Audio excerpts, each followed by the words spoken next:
welcome to Let's Talk Bible. Thank you so much for joining me. I appreciate it. And we are finishing out John chapter 4 this week.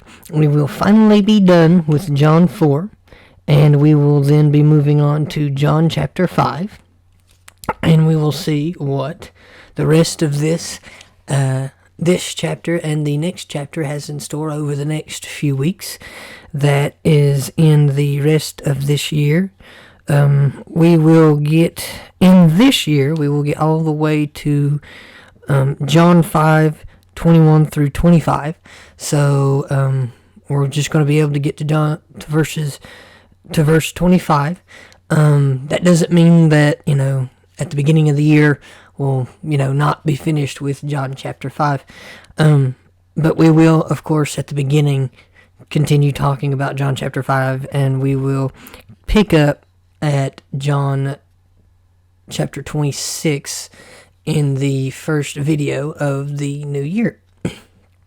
And, but until then, we are, of course, still talking about John 4.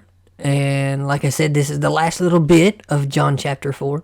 It is verses 51 through 54. It's not because I wanted to cut out a verse, but because John only has up to 54 verses. So, let's look and see what John 51 has to say. It says, while the man was on his way, some of his servants met him and the news that his son was alive and well. He asked them when the boy had began to get better, and they replied, yesterday afternoon at 1 o'clock, his fever suddenly disappeared. Now, of course, this is, to go back over the last week's video, this is the government official's son that we're talking about. After Jesus healed him, the reports came in verse 51 that, his son was better. So here he's asking when it happened, what approximate time this took place. And, they were all like, it was yesterday at afternoon at around 1 o'clock. His fever suddenly disappeared. His fever went away. Verse 53 says this. Then the father realized that was the very time Jesus had told him, your son is alive. And he and his entire household believed in Jesus.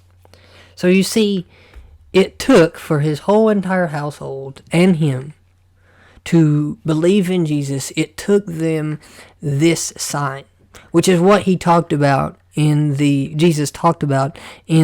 last video we covered.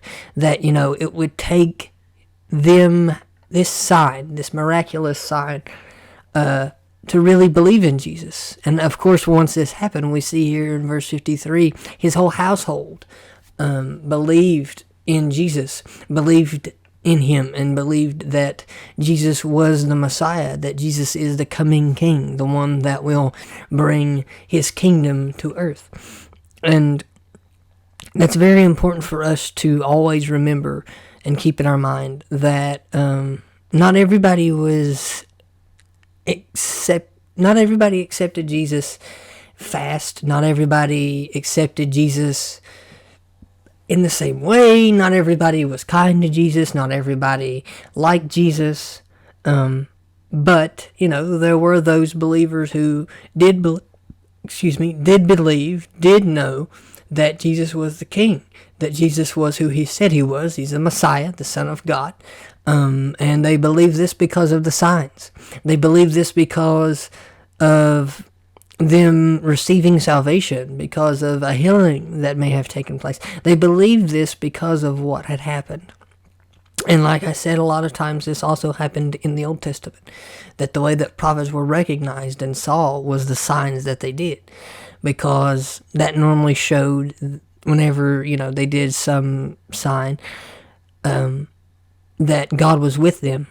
And people really get to see that God is with his son, Jesus, and realize that he is the one that has come. He is the Messiah. He is the anointed one, the one that has come to bring them salvation, to bring them hope, to bring deliverance for them and to them, to usher them into this kingdom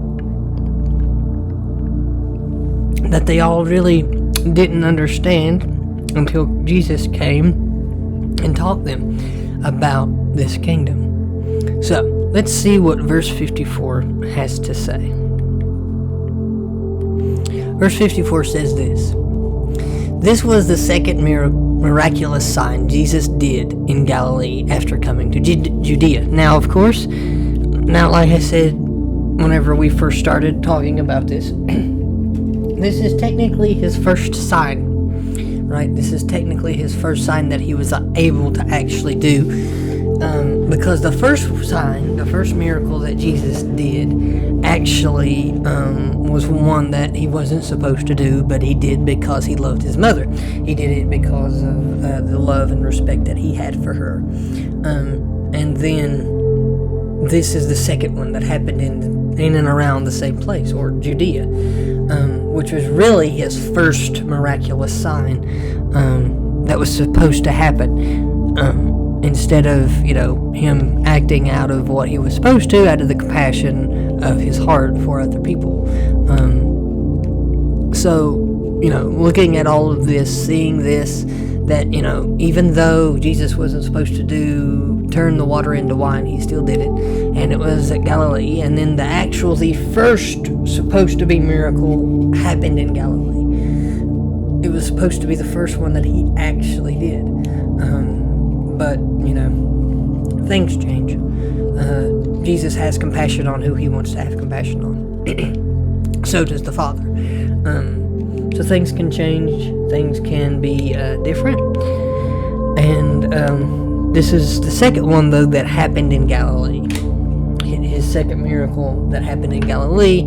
And he did this miracle not just because he loved the person, not just because he wanted to help out this official, but he did it, because it was his first real sign. Even though turning water into wine is a pretty big sign, it was his first one that really counted, that he was allowed to do, that he was able to step out of the shadows and enter into the ministry that he had with the disciples.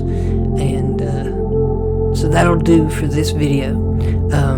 I know it's a little shorter, but with 4 verses, sometimes a video can be a little bit shorter. But I hope that you all did enjoy the video nonetheless. And I can't wait until we get to talk about next week in our next video.